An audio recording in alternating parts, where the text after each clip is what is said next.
The final velocity of a cart connected to a weight on the other side of a pulley in the form of a modified Atwood machine was found through two different methods.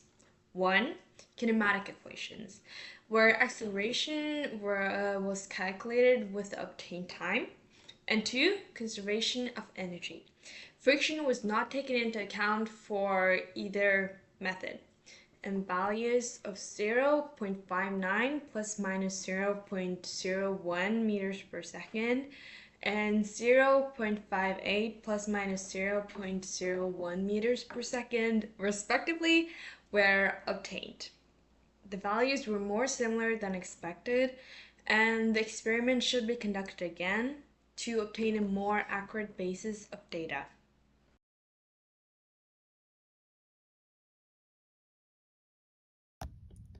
For the background of this experiment, we must first know, is acceleration constant?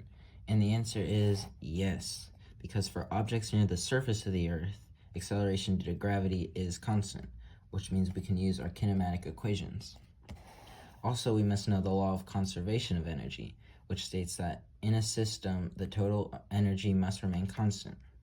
In equation form, it looks like this, and this accounts for potential energy, kinetic energy, potential energy of a spring, as well as non-conservative force, non-conservative work, which accounts for non-conservative forces, such as friction, in which the work done by them is path-dependent.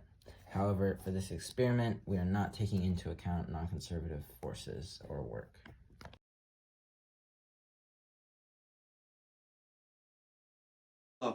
This is the setup for the Atwood project. So here we have a cart, a weight, a pulley, a cord attached to the weight, and the cord wraps to the weight and the cart. So now we will measure the distance from the start of the car to the pulley. And we will time the cart to reach the pulley. Once we have timed the distance, once we have time how long it takes for the cart to reach the certain distance, we can use our kinematic equations.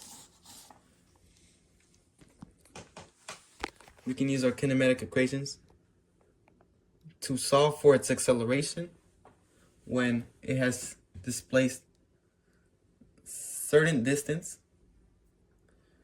over a certain time. Once we have our acceleration, we can use our second equation to find its final velocity after accelerating a certain distance. Now this is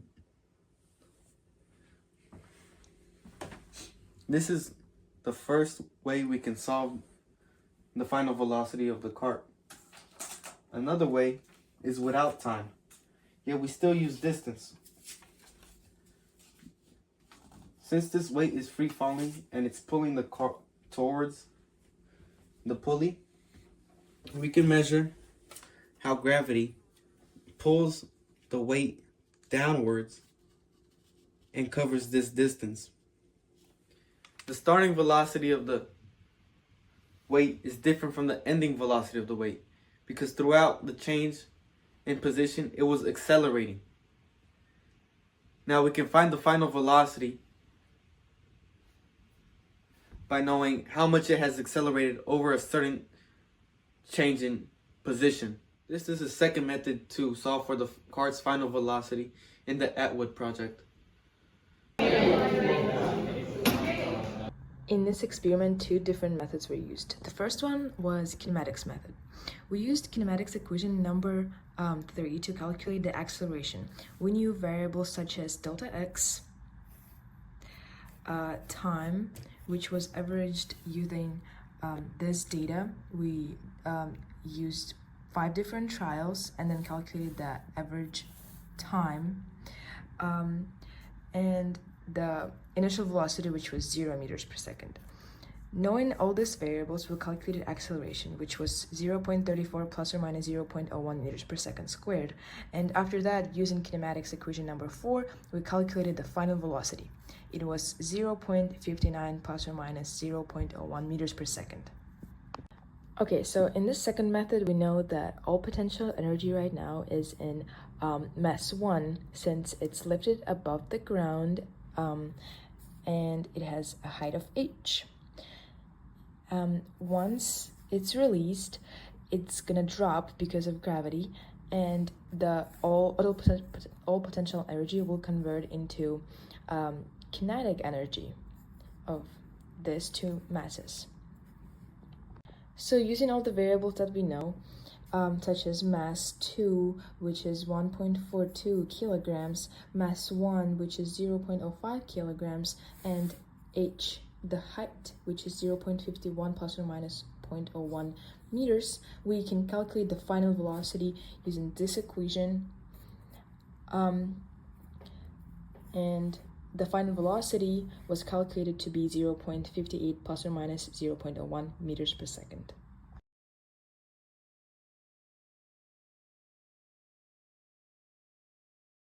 The respective values obtained through the kinematic equations method and the conservation of energy method were nearly identical.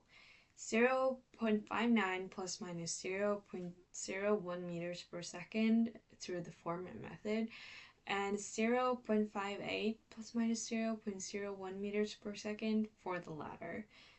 This was not expected, as the kinematics equations method was predicted to give a lower value. The time the cart used to travel the distance, delta x, 51 centimeters, was measured through a stopwatch on a phone. A late start of the timer and or an early stop of the timer could have resulted in higher than actual obtained magnitude of velocity. This might be a source of the nearly identical obtained values. Further, the kinematics method relied more heavily on calculated data, first calculating the acceleration of the weight and then the final velocity of the cart. In other words, if experimental data is imprecise, the final result can be more affected.